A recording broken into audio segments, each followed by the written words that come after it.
téléspectateurs, eh bien bonjour, je suis très heureuse de vous retrouver ce samedi pour un face-à-face exceptionnel. Comme vous savez, le Seigneur est un Dieu exceptionnel qui fait des choses exceptionnelles. On ne peut pas toujours tout prévoir.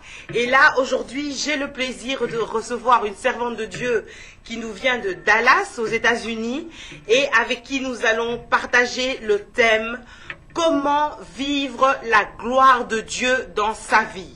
Nous allons poser la question de savoir qu'est-ce que la gloire, qu'est-ce que l'onction, comment vivre la gloire, à qui appartient la gloire.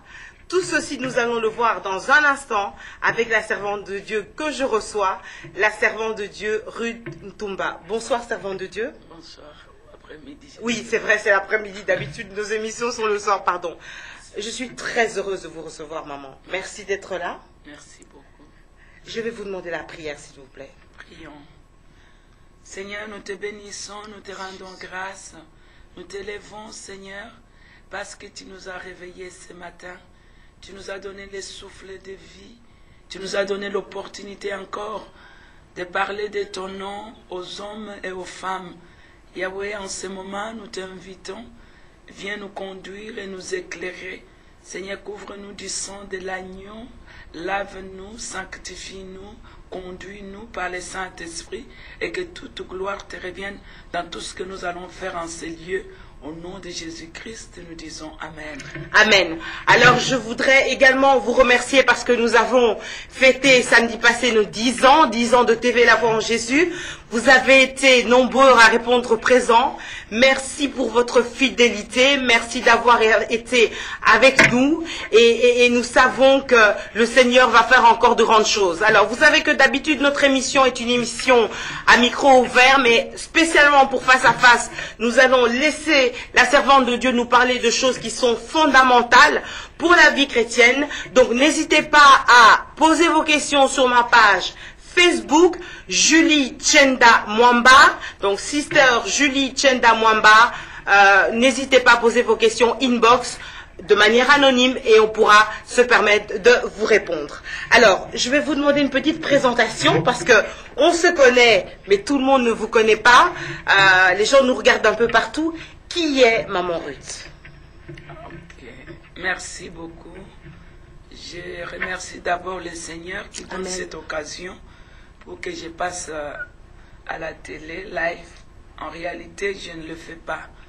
Mais si je le fais, c'est Dieu qui le veut. Nous bénissons le Seigneur.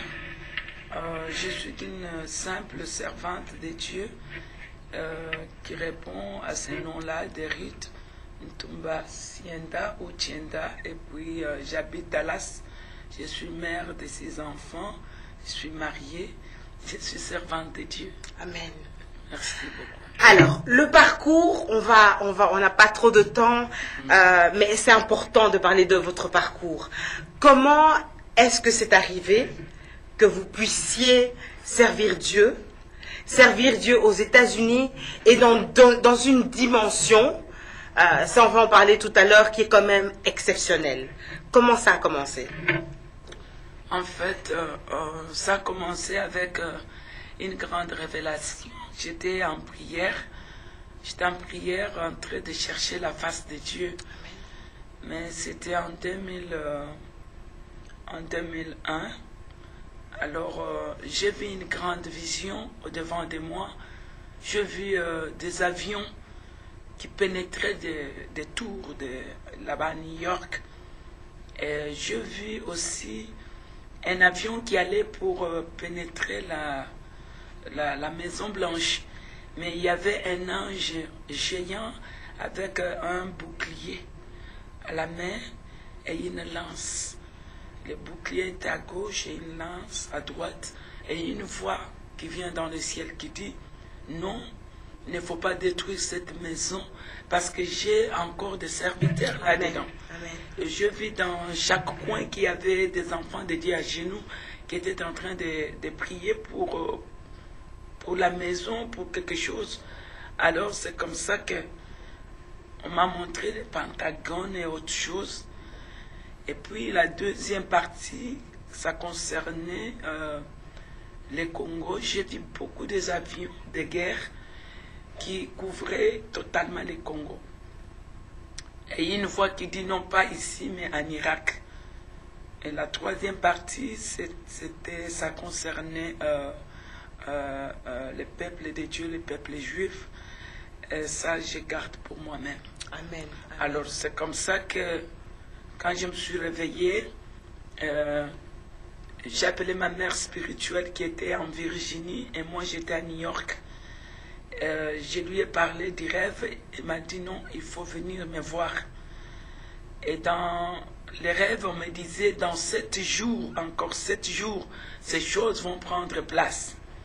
Effectivement, je suis allé en Virginie, on a prié, et je voulais voir le président, parce qu'on m'avait demandé d'aller voir le président. Alors, après avoir prié, je suis rentré 7 jours. Exactement, les choses sont arrivées. Le 11 septembre, les choses sont arrivées et ma mère spirituelle m'a appelé pour que j'aille là-bas pour qu'on puisse voir ce qu'on pourra faire, parce que j'avais des recommandations. Plus j'ai prié, et plus les choses commençaient à se décanter. Et c'est par là que le Seigneur me dit, entre dans la prière pendant 40 jours sans manger, sans boire. C'est là où je dois te parler.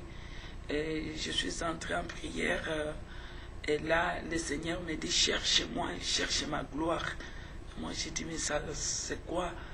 Et je ne pouvais pas savoir si c'était quoi. Et après ça, je vis qu'il y avait des choses qui sortaient sur mon corps, comme de l'or. Et après, je suis allé là-bas pour que je puisse comprendre en Virginie, à Ashland, dans la prière. On a beaucoup prié et je ne comprenais absolument rien. C'est comme ça que j'ai vu un homme qui est venu me dire dans la prière, là où on était, le Seigneur t'appelle à Paris, en France. Tu dois rester là-bas pendant 21 jours à sec. J'étais à sec encore. Wow. Alors quand je suis arrivé ici, j'étais à Paris, dans une église, je suis resté là-bas. Je commence à voir des plumes partout là où j'étais. Et puis c'est en ce moment-là que j'entends une voix qui me dit, ouvre Ézéchiel, chapitre 1, versets 24 à 25. Quand j'ouvre, alors j'ai lu le passage dit que quand la gloire descend, les anges sont là pour garder cette gloire, les chérubins, et quand ils s'élèvent, ils laissent couler les plumes. Alors c'est comme ça que j'ai su que les choses étaient dans la Bible, mais moi-même, je ne pouvais pas comprendre c'était quoi. En bref, le Seigneur me dit de quitter New York et d'aller à Dallas. C'est là où le réveil va commencer. Et donc, à ce moment-là, vous laissez tout. Vous aviez une église, vous avez une maison, vous aviez une famille, vous avez des enfants spirituels. Vous laissez tout et vous partez à Dallas. Oui, parce que j'avais des pasteurs. J'avais d'abord un pasteur Eddie qui était haïtien avec sa femme. C'était des jeunes, et j'avais aussi un autre pasteur ivoirien, mais avec une femme congolaise. Je les ai laissés l'église, et puis j'ai pris mes enfants, et puis je me suis amené à Dallas. Alors, Maman Ruth, on va parler de cœur à cœur, parce que j'aimerais vraiment que le peuple qui nous écoute, et vous savez, beaucoup de gens sont blessés, beaucoup de gens ne comprennent plus ce qui se passe dans ce monde. Il y a une certaine confusion par rapport aux serviteurs, aux servants de Dieu. Et donc, je sais que ce soir, ce que le Seigneur veut, c'est que, enfin, cet après-midi, les gens puissent comprendre. Quand on vit ce que vous vivez, c'est pour ça que je disais tout à l'heure, le Seigneur vous utilise d'une manière qui est particulière. Vous êtes très, comment dire, lié au surnaturel. Dieu vous utilise pour des choses surnaturelles. Comme vous dites, il vous est arrivé à un moment donné, et je me rappelle que les gens vous ont critiqué à cause de ça. Ouais. Vous priez à un moment donné, il y a des pépites d'or qui tombent, qui descendent, il y a des plumes d'ange, il s'est passé des choses extraordinaires. Vous pouvez voir une personne comme ça et Dieu vous montre sa vie. Alors, première question, comment est-ce que vous assumez ces critiques-là? Et deuxième question, qu'est-ce qu'il faut faire? Parce que dans ce temps-ci, on a du mal à voir des signes, des prodigues. Les gens disent, mais on ne voit plus de miracles. On ne voit plus de prodigues. Qu'est-ce qu'il faut faire pour arriver à ce niveau-là? Je crois que les choses ne sont pas si simples et faciles. Je crois qu'il y a un prix à payer. Même quand les gens disent que le salut est gratuit, c'est faux. Quand tu pars dans un restaurant avec quelqu'un, et toi tu n'as pas payé, mais on a payé la nourriture par quelqu'un d'autre. Et si vous sortez de là, et tu vois quelqu'un, tu dis non, on a mangé gratuitement. C'est pas vrai parce que quelqu'un a payé pour toi. Amen. Le salut n'est pas gratuit parce que Christ, il a payé pour nous. Donc on ne peut pas dire que c'était gratuit. Christ à la croix, ce n'était pas facile. Sinon tout le monde allait partir à la croix et tout le monde allait se sauver. Donc le salut même n'est pas gratuit. L'onction n'est pas gratuite. Même la gloire n'est pas gratuite. Vous saviez depuis toute petite que vous seriez quelqu'un mis à part? Est-ce que Dieu vous a dit, toi, tu vas être mis à part pour moi? Je crois que d'abord, les gens ne savent pas que tu es ma petite sœur. Nous venons de même père, même mère, même village, même clan, même langue, toutes ces choses-là. Et en regardant la façon dont on a grandi, j'étais mise à part. J'étais mise à part, mais moi-même, je ne pouvais pas voir cette grandeur des choses en moi, mais je pouvais les sentir parce qu'à l'âge de 12 ans, quand j'ai commencé à prêcher, même à l'école ou bien dans la classe, mais je ne pense pas qu'il y a quelqu'un de notre famille qui a aimé. Tout le monde ne voulait pas parce qu'on croyait que vous tous, personne n'allait étudier. On croyait que cette histoire d'Alléluia allait abîmer les enfants. Alors, la première personne à me combattre, c'est mon père, ma mère, mes tantes, mes oncles. Et je crois même, vous tous, vous étiez influencés dans cette histoire-là, que non, elle fait là que parler, Alléluia, Alléluia. Mais aujourd'hui, je crois, vous tous, vous avez vu que l'Alléluia, c'est la vie. Amen. Quand on n'a pas Dieu, on n'a pas de vie. Amen. Je crois que l'argent ne sauve pas rien du tout. D'accord. Ouais. D'accord. Pour en venir à la gloire, comment on arrive à ce niveau-là? Je crois que d'abord, Dieu met les désirs à nous, de les chercher. Avant que nous soyons des humains, nous étions des esprits au-devant de lui. Alors, quand parfois tu dors, tu rêves, tu chantes un cantique, et quand tu te réveilles, tu vois que le cantique est parti. Mais ce sont des cantiques que tu chantais quand tu étais dans la présence de Dieu à cette époque-là. Mais quand tu reviens dans la chair, il y a trop de péchés, de saletés, tu n'arrives pas. C'est pourquoi Dieu nous parle souvent dans des songes, dans des rêves. Il n'arrive pas à nous parler dans la chair parce qu'il y a trop de choses qui empêchent de voir. D'accord. Alors, pour arriver à ce niveau-là, on s'efface. Il faut d'abord accepter Christ, Jésus comme Seigneur et Sauveur, mais il y a une marche à faire avec lui. Alors Jésus, en tant que Dieu, il avait la vie de la prière. Et la prière, ce n'est pas seulement de prier, c'est la façon aussi de se comporter devant Dieu. C'est ce qui compte. Alors le comportement, quand le comportement n'est pas bien, tu deviens fou ou folle. C'est pourquoi il y a l'histoire des vierges, des fous, des folles et des sages. C'est un problème de comportement. D'accord. Alors, il y a des gens qui nous regardent aujourd'hui. Premier conseil que vous aimeriez donner, il y a peut-être des gens qui disent « Je veux que ma vie change. Je veux de nouveau avoir une vie de prière régulière, intensive. Je veux combattre, lutter ma chair et marcher selon l'esprit. » Quelle est la première chose que vous pourriez dire à ces personnes-là pour les conseiller et pour les aider à ça? Au commencement de toutes choses, la Bible nous dit, au commencement était la parole de Dieu. Mais dans les livres d'Hébreux, au commencement. Donc la Genèse, on n'appelle pas commencement, on appelle Berachit. Beth, cela veut dire la maison. Donc tout se trouve dans la maison de Dieu. Amen. Donc Genèse chapitre 1, le verset 1 nous montre tout. Le premier verset en hébreu nous montre que dès que tu entres dans la maison de Dieu, c'est là où tu trouves la gloire. Nous pouvons commencer par les rêves de Jacob. Pour Jacob, c'est dehors. Pour Jacob, c'est juste une pierre. Pour Jacob, c'est juste une place pour se reposer.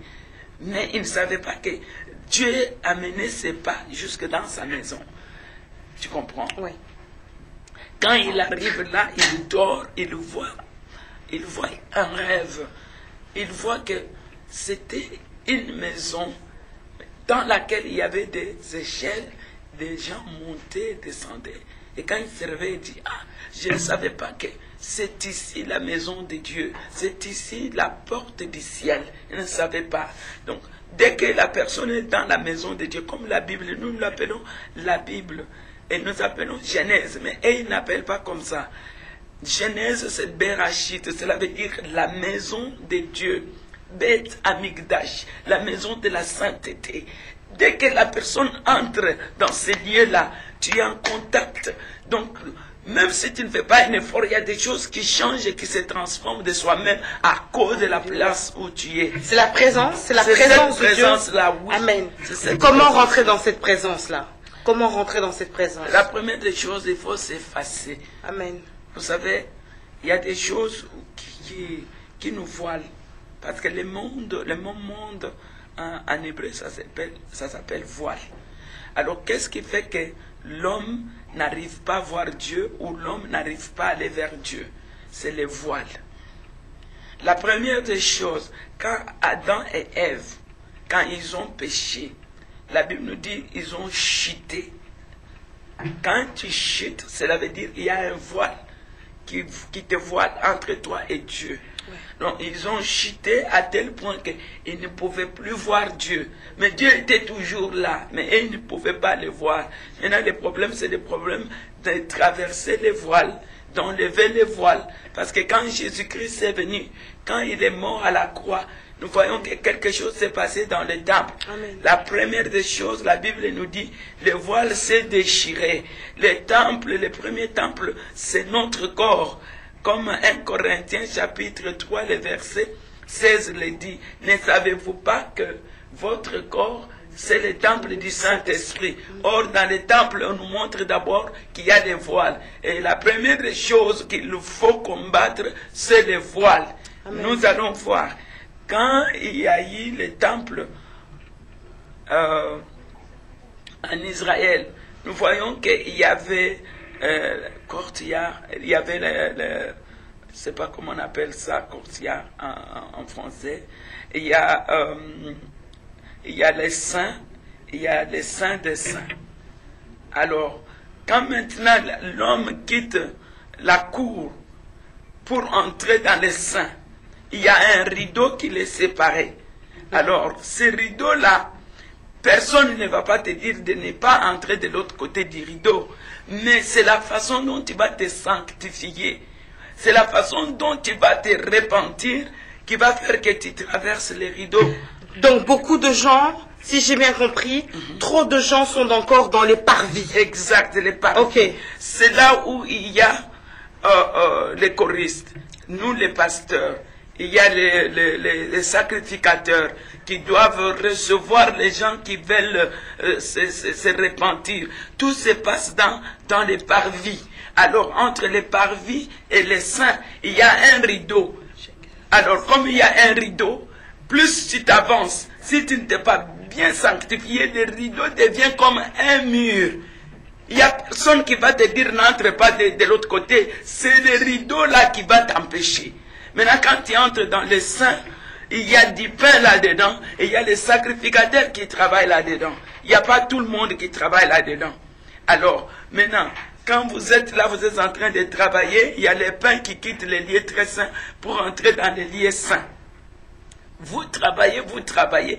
Il y a seulement des grands sacrificateurs qui doivent entrer de l'autre côté du rideau. Alors, quand il entre là-bas, et il a aussi quand même une corde à ses pieds. Pourquoi? S'il meurt là-bas, on doit seulement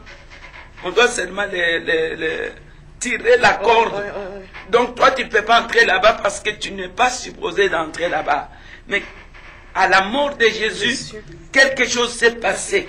Qu'est-ce qui empêche que les gens ne voient pas la gloire de Dieu? C'est les rideaux, les voiles, c'est tout. Il n'y a pas des choses. C'est les rideaux, les voiles. Plus tu es dans le péché, plus le voile devient plus épais. Plus tu es dans le péché, plus tu es couvert totalement des ténèbres, tu ne peux pas voir de l'autre côté. Alors, parlons du péché. Parlons du péché, c'est quelque chose dont on ne parle plus dans les églises, malheureusement. Et pourtant, c'est quelque chose qui empêche beaucoup de gens d'entrer dans la présence de Dieu. Alors, il y a deux choses. En tant que chrétien, il nous arrive de tomber. Et il y a le péché volontaire, une vie de péché. Quelqu'un qui sait absolument que ce qu'il fait est mauvais, mais qui continue là-dedans. Alors, est-ce qu'on peut faire la part des choses et conseiller, parce qu'on n'est pas là pour critiquer, on est là pour aider quelqu'un qui aujourd'hui veut sortir de là et rentrer dans la présence de Dieu? C'est quoi la différence? Le péché même, c'est quoi la définition du péché? Le péché, c'est faire ta propre volonté et ne pas faire la volonté de Dieu. Waouh! C'est ça, faire le péché. Donc le péché, c'est faire ta propre volonté et pas faire la volonté de Dieu. Ok. Donc, ça peut être bien au devant de toi, ça peut être aussi bien au devant des hommes, mais tant que ce n'est pas la volonté de Dieu, ça devient un péché. Ce n'est pas seulement les membres de l'église qui pêchent, même moi, les pasteurs, je pêche aussi. Mais la Bible nous dit, si quelqu'un a péché, il y a encore de la miséricorde. C'est là où chacun de nous doit se réveiller pour que nous puissions aller nous jeter dans le sang de l'agneau. Amen. Pourquoi Israël, c'est une fois par an, ils ont la fête de Yom Kippour. Cela veut dire, c'est la fête où tous les peuples rassemblés au devant du grand sacrificateur, ils doivent se purifier, se demander de pardon. Même si quelqu'un est loin, on t'a donné toute l'année pour que tu puisses faire ça. Mais ce jour-là, c'est un jour où les grands sacrificateurs présentent maintenant le peuple au devant de Dieu pour demander pardon.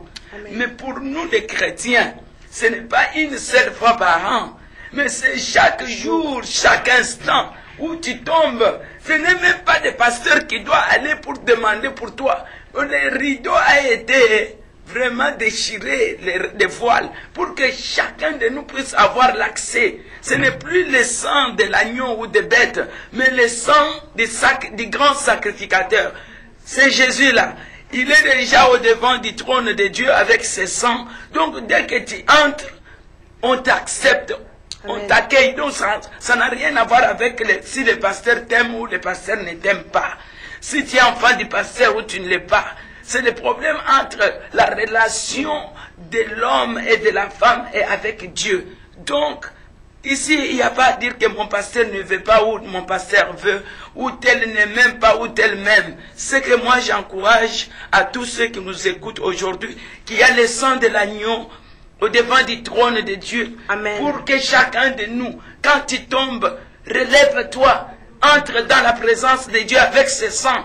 Appelle Jésus, dis-lui qui est mort à la croix pour moi. J'entre dans la présence de ton Père avec ton propre sang. Parce que c'est toi qui es à la fois le sacrifice et à la fois le grand sacrificateur. Donc par toi, tout a été accompli. Donc il n'y a rien à ajouter là-dedans. Donc, pour ceux qui disent, je n'arrive pas à laisser le sexe, je n'arrive pas à laisser la drogue, je n'arrive pas à laisser la masturbation, je n'arrive pas à laisser la cigarette, qu'est-ce qu'on peut leur dire? Oh, moi je peux dire une chose comme ça.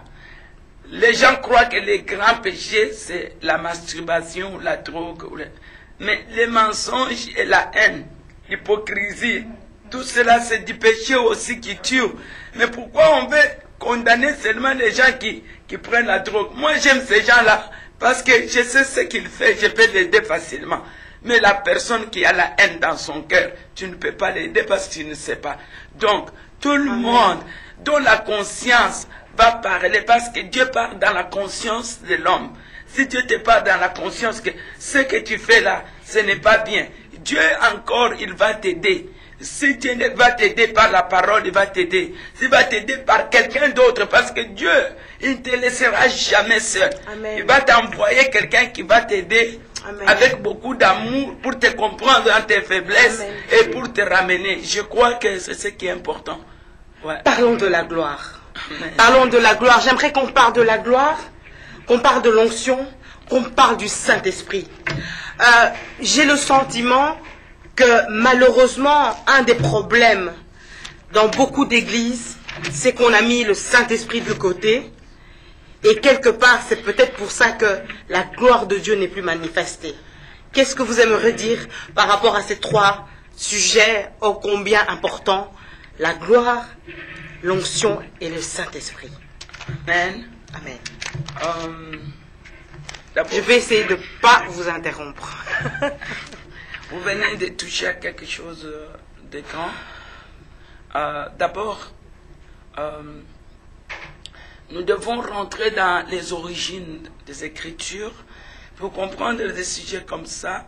Ce sont des sujets fondamentaux. Amen. C'est ça qui soutient l'Église. Amen.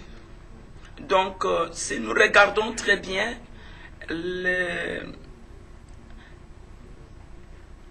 Israël est comme la boussole pour les nations. Jésus est juif, il est né juif et il est mort juif. Il est mort en Israël. Il y a des choses qui ont été écrites et dans la traduction qui ont été mal traduites.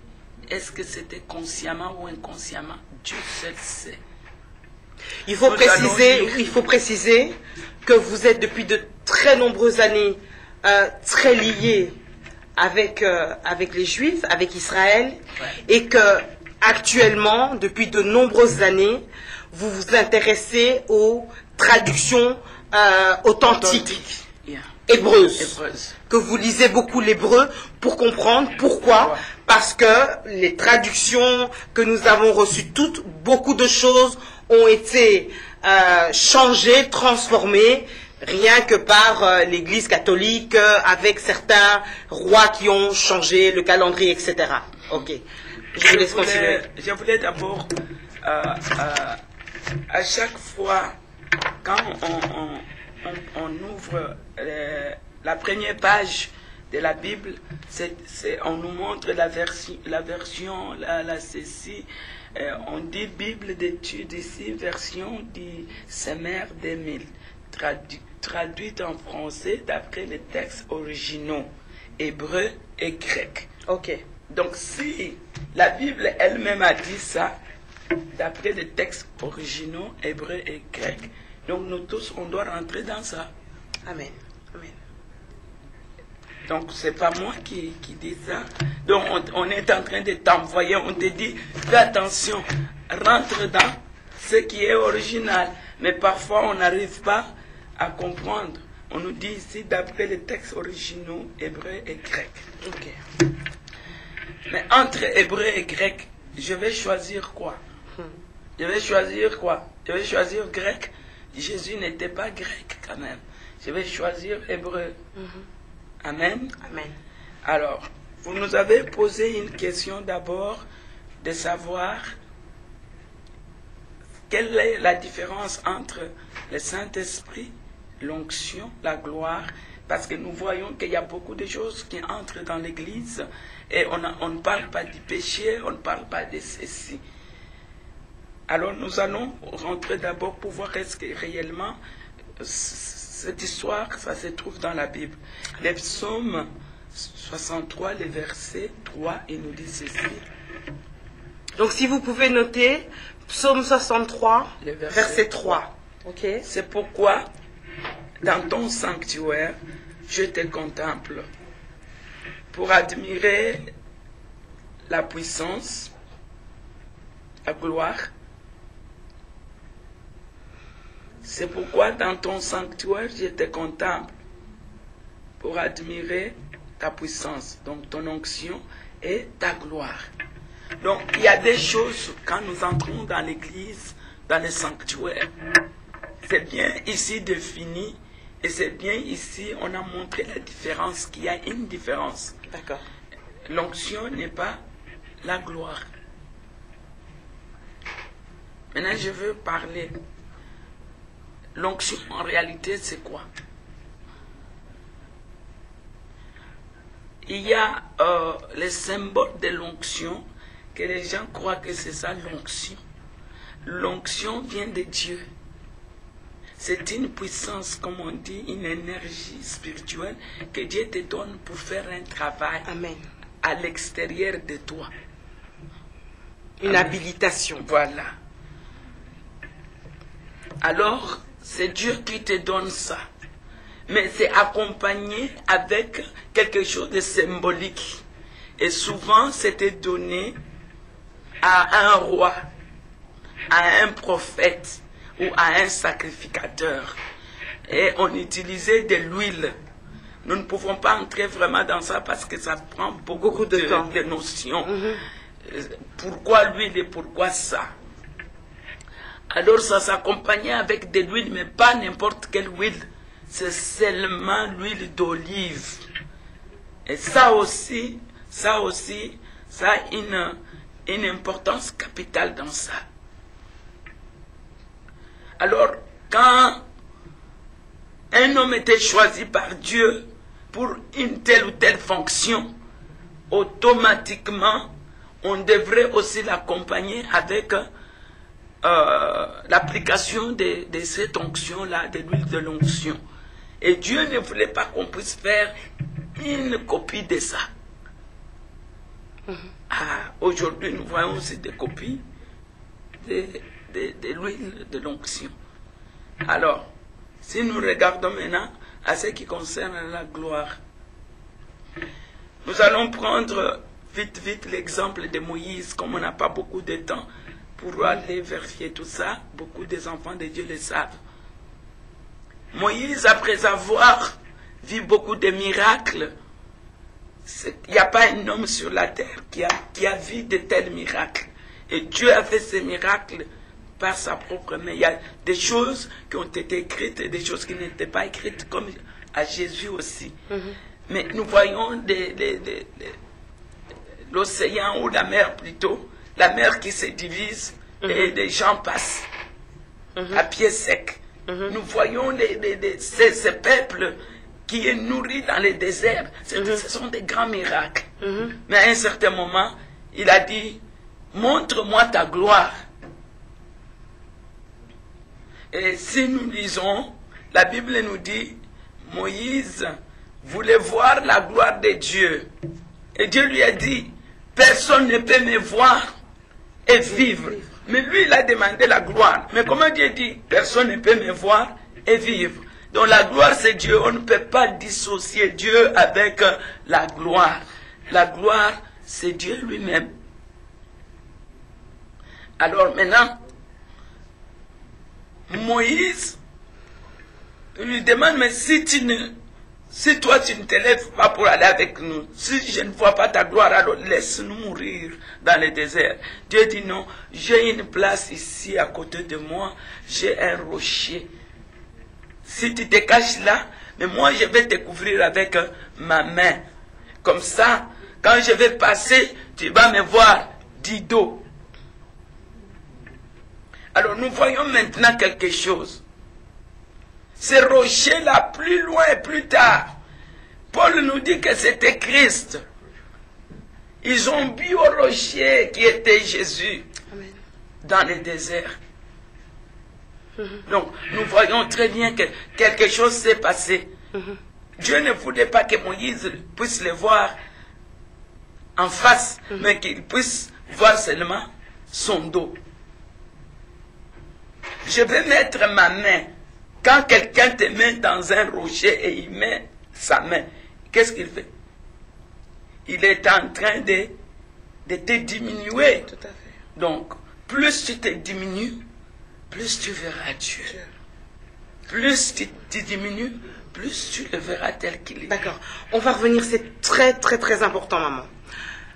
L'onction, donc, c'est l'habilité que Dieu donne pour accomplir quelque chose. Ouais. Lorsque vous exercez un ministère, comme là vous avez passé une semaine de séminaire, que Dieu se manifeste au travers de vous, l'instrument, que des personnes sont guéries, etc., qu'il y a des révélations.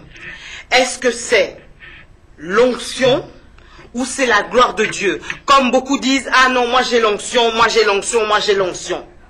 Et même, je vais te communiquer mon onction. Est-ce que vous pouvez préciser ça? Parce que c'est la confusion totale. On ne communique jamais l'onction à quelqu'un. Ok. J'y arrive. Ok. J'y arrive. Ce sont des bonnes questions. Merci. J'y arrive. Alors, si nous regardons très bien, ce qui faisait qu'il y ait des miracles, qu'on puisse fendre de la mer et tout ça, Ouais, ça c'était ouais. l'onction. Ok. Mais à un certain moment, il ne voulait pas de l'onction, mais il voulait de la gloire de Dieu, il voulait Dieu lui-même.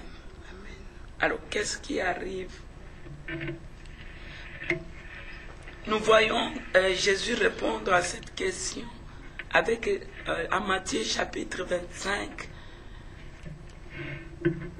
en commençant par les premiers versets, il nous parle de 10 vierges. Là, vous allez comprendre maintenant la différence entre l'onction et la gloire. Et vous allez comprendre qu'est-ce que Jésus voulait dire. La Bible nous dit que les 5 étaient sages et les 5 étaient forts. Donc il y a une proportion. Donc les 10, toutes les 10, elles sont tombées dans un profond sommeil. Donc il y a un temps qui va arriver et les sages et les folles, c'est le temps que nous vivons maintenant. On ne sait même pas qui dit la vérité, qui ne le dit pas, et qui prophétise en vérité, qui ne prophétise pas en vérité. Donc l'Église est entrée dans une apostasie. Donc la conscience de l'Église est bafouée. Donc l'Église n'arrive pas à se réveiller. Mais qu'est-ce qui va réveiller l'Église?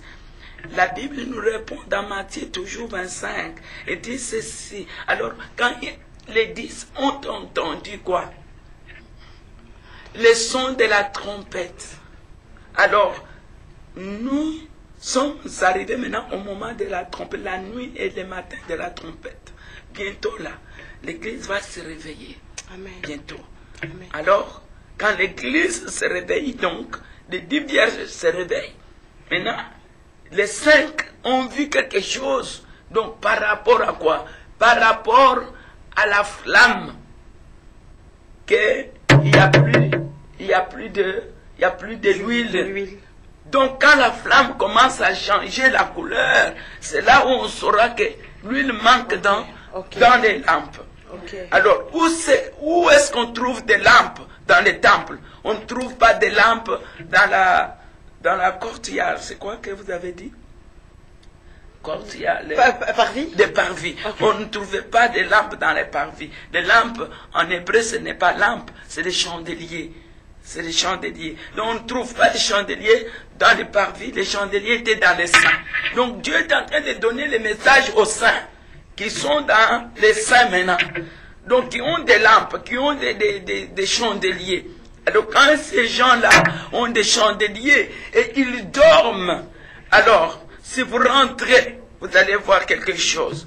La Bible nous dit comment Dieu avait donné les commandements pour avoir de l'huile pour mettre dans la lampe. Cette huile doit provenir de quoi? Des olives concassées. Concassées, cela veut dire des olives qu'on a pilées et puis on va recueillir de l'huile. Alors, plus maintenant, on te brise, l'huile sortira que de toi. Donc plus on me brise, plus Dieu forge mon caractère. Je ne peux pas prendre mon caractère pour te passer, même si je t'aime beaucoup. Mon caractère viendra du brisement. Plus on me brise, plus l'huile de l'onction sort à moi. Amen. Plus je suis brisé, plus l'onction sort à moi. Alléluia. Donc, dans les temples, nous avons deux types de lumière. La lumière qui provient du chandelier ou bien de la lampe, et la lumière qui provient dans les lieux très saints, qu'on appelle Shekinah ou la gloire de Dieu. Donc nous sommes encore au niveau du saint. Dans la deuxième chambre, là où il y a les saints. C'est pourquoi on appelle cette chambre-là les saints. Alors, quand nous sommes là avec des lampes, nous voyons maintenant que les saints, ils ont vu que non. Avec la flamme, il y a quelque chose qui ne va pas. Quand la flamme commence à devenir jaune et rouge, cela veut dire que l'huile n'est plus là. Amen. Donc, est-ce que ce sont des signaux? Ce sont aussi des symboles. Est-ce que l'Église a dit que la flamme du feu n'est plus verte? Je ne sais pas. Alors, c'est comme ça que les autres, ils n'avaient pas seulement l'huile dans les chandeliers ou bien dans la lampe, mais ils avaient aussi l'huile ou des réserves.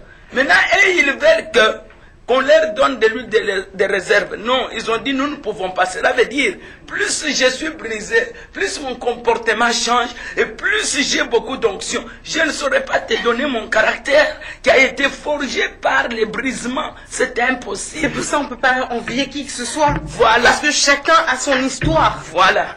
Alors, maintenant, quand tu as cette huile-là, maintenant quand l'époux sort dans les saints des saints, il t'appelle. Il dit, viens maintenant. Alors quand vous venez, vous entrez maintenant dans les saints des saints. Donc ça n'a rien à voir avec les pasteurs ou avec tel qui t'aime ou qui ne t'aime pas. Maintenant quand tu entres dans les saints des saints, les autres sont rentrés encore pour chercher de l'huile. Nous ne savons pas comment ils ont eu de l'huile, parce que cette huile-là, ça ne s'achète pas. C'est par le brisement que l'huile sort en toi. Pour forger ton caractère. Regardez le roi Saïl. Quoi qu'il était roi, mais c'est pas par rapport à son comportement qu'il n'a pas eu la royauté, c'est comme ça. Donc il faut une intimité.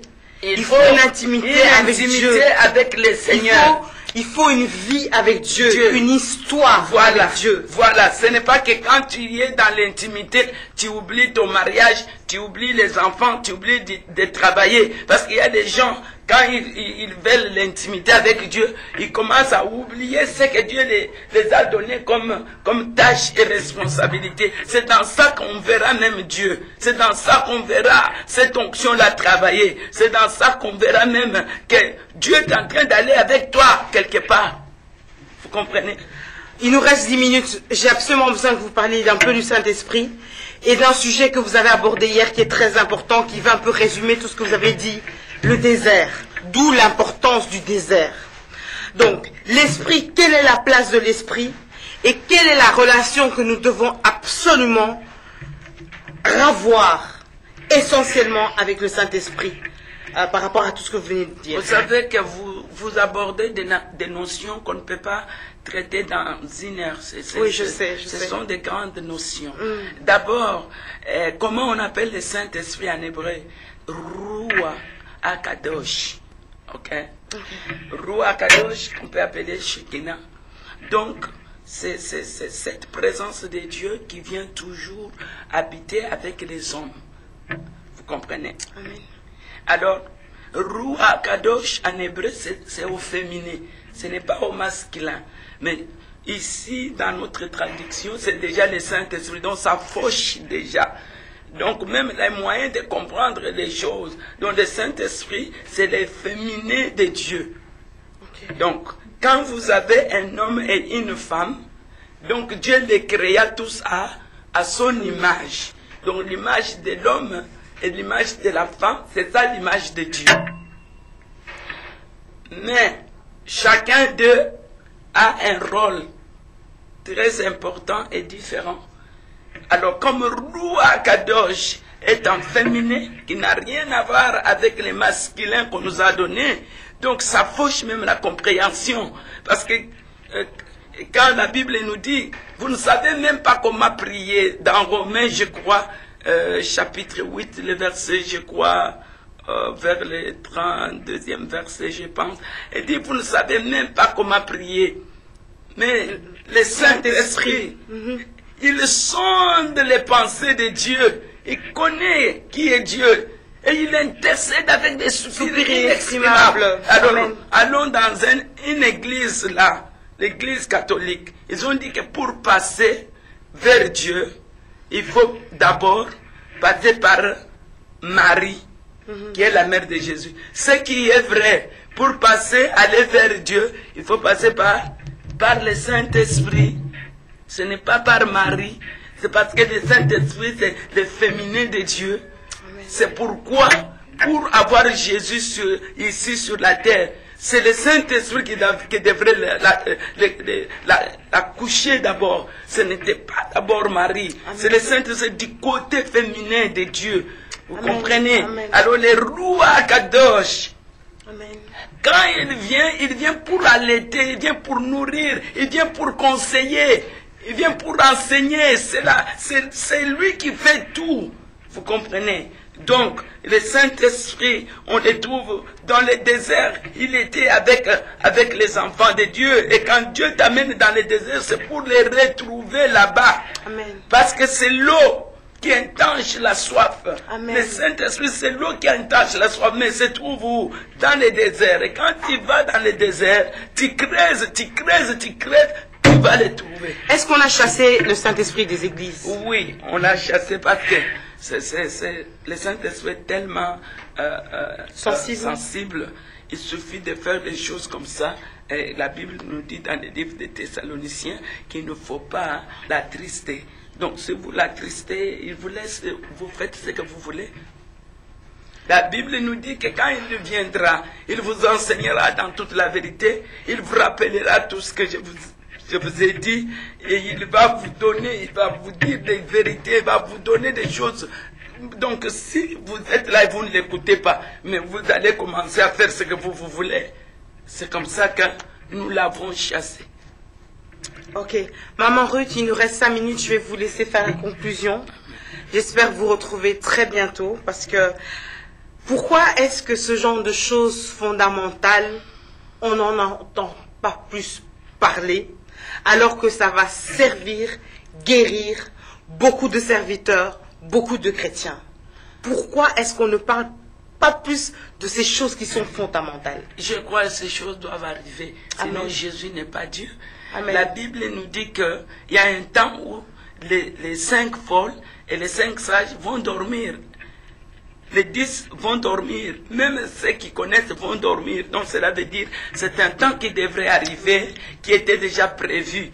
Et le temps de la chauffard ou je ne sais pas comment on appelle, de la trompette est arrivé. Oui. Dieu va souffler, les anges vont souffler et les gens vont se réveiller. Même les sages, même les folles. Mais il y aura la différence, ça sera au niveau de la lampe. Amen. Ouais. Alors, les gens nous regardent un peu partout pour votre conclusion pendant quelques minutes. Passer par le désert, vous avez dit, c'est important. Qu'est-ce que vous pourriez dire à ces gens qui nous regardent et qui peut-être sont découragés pour les aider à vivre le désert et l'importance justement de passer par le désert? La Bible nous dit dans le livre d'Osée, je crois chapitre 2, verset 21, 24, 23, il dit ceci: j'attirerai leur cœur dans le désert et je les parlerai. Quand Dieu t'attire dans le désert, c'est par amour. Il dit c'est là où tu vas trouver les fleuves. C'est là où tu vas trouver des choses.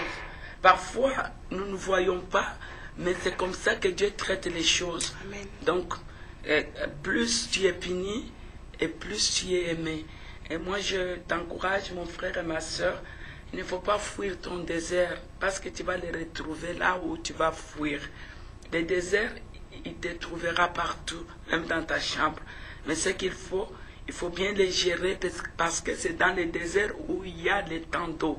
C'est dans les déserts où il y a les puits qui est caché pour toi. Et ces puits, c'est le Saint-Esprit. En lui, nous avons tout. Amen. Que le Seigneur vous bénisse. Avant de donner peut-être votre coordonnée, je peux vous demander de tendre votre main vers la caméra pour prier pour le peuple de Dieu, s'il vous plaît. Prions. Non pas à nous, mais à ton nom donne gloire, Seigneur. Yahweh, ne nous laisse pas seulement dans les saints, mais amène-nous dans le saint des saints. Amen. Seigneur Dieu, encourage-nous et aide-nous, Seigneur, à aimer les brisements.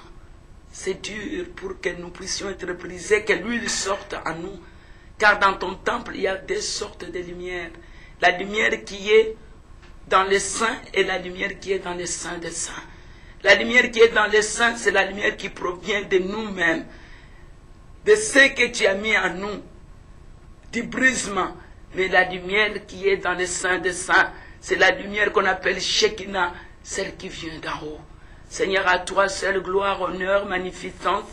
Et je crois que ces peu de choses que nous avons partagées, Seigneur, entraînera un témoignage dans la vie de quelqu'un. Et un jour, nous allons nous rencontrer. Amen. Et la personne dira, oui, le Seigneur m'avait béni ce jour-là.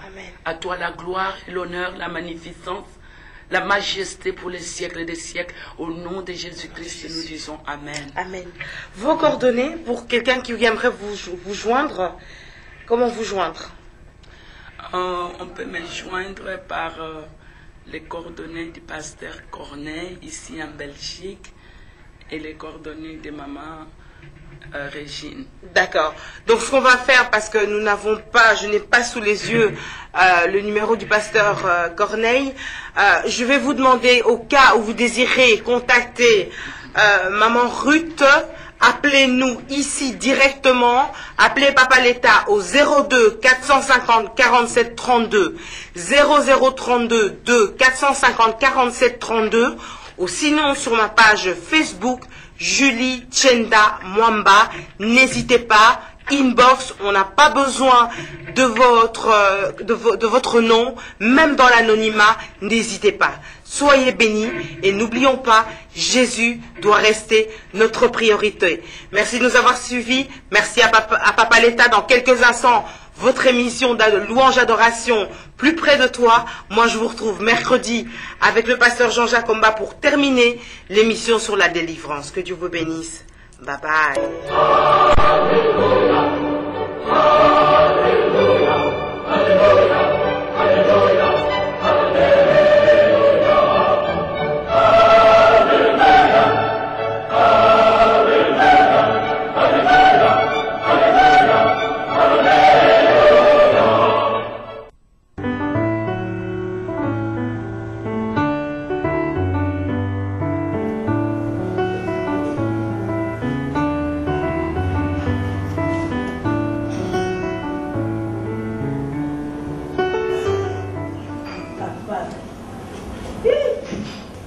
Une petite test seulement, je l'honneur, je l'honneur.